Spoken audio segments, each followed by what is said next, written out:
This is what I'm trying to do for the DIY garage studio build.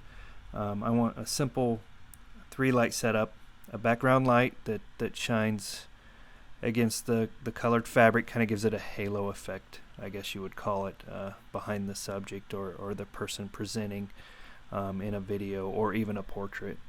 Whatever we'll choose to do in there.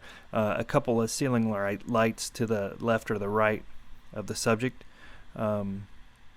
Those will be hanging from the ceiling, pointed down towards the subject. Try to eliminate shadows.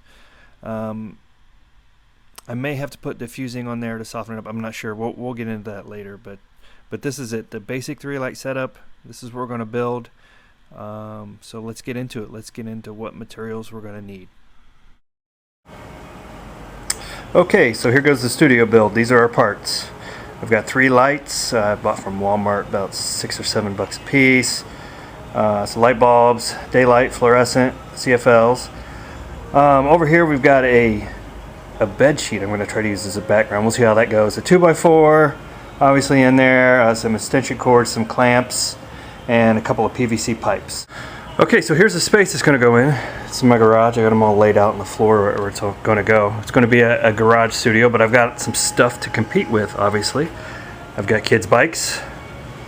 I've got fitness equipment and tools, but I'm hoping to carve a little bit out of the space, make some quasi-type rigging up here to hang everything from, so I can leave it permanently set up, and then I can come out and shoot the videos whenever I need to. I'm planning to use this for courseware videos, things that I'm creating for the couple of websites that I'm doing.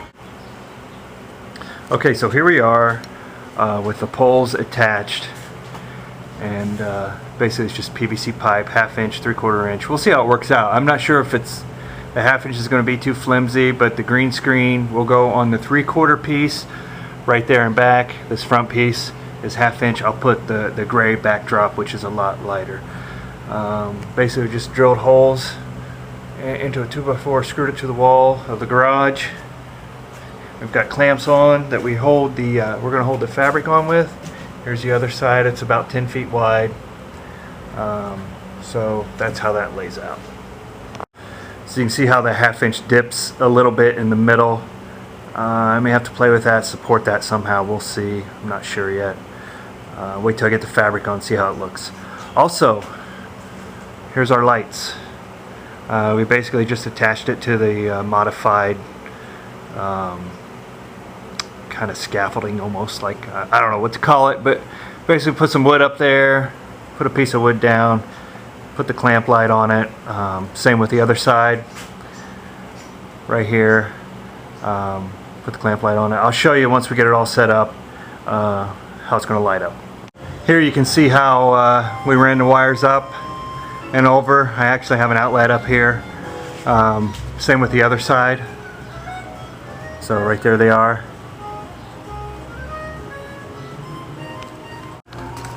Okay, here we are standing at the background.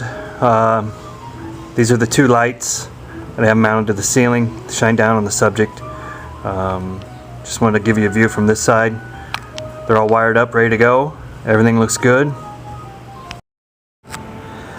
Okay, so here's a side shot with the green screen hung up. I think it looks pretty good. I mean, it's going to be sturdy enough to hold it. It's actually folded in half. It looks wet right now because it is wet. I sprayed it with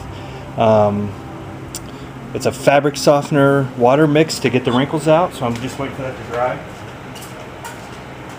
I put it into a normal garden sprayer, pump it up, mist it on there, and it's actually working. It's getting the wrinkles out.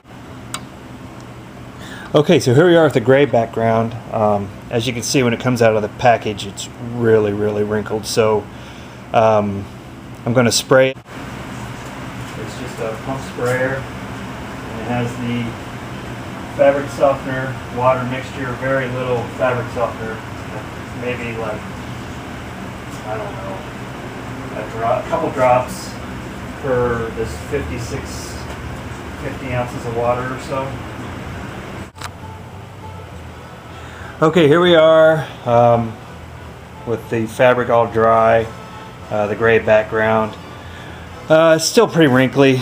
I think you can see it with that light I have shining up there. So I'm gonna have to take the iron and steam the rest out. It did help it quite a bit. I mean, it helped it a lot, but it's not good enough. It's gonna show up in the background. Here's a couple of test portraits I took. Just took these with my smartphone actually. These were my helpers on the DIY garage studio build. And here is actually a sample video shot. You can see some of the wrinkles in the background, so I'm gonna have to play around with the clamps on the pipe and just get the fabric to fall straight. And I may play around with weighting the bottom too, just to make sure all those wrinkles get out. But honestly, I'm pretty happy with it. Now you can see there's some shadow under my chin, on my shoulder. I think I'm going to have to play with the diffusing, like I mentioned early on. And I'll probably just use some parchment paper. I'm not sure. I'm going to try some different things. I'll update maybe with a post when we get that far. But I'm fairly happy with it. I think it's going to work. You know, total cost, what was it, around $75 or so, less than $100. Thanks for watching. Leave a comment. Let us know what you think. Let us know if you build one yourselves. And visit our websites. They'll be here at the end of the video. Thank you.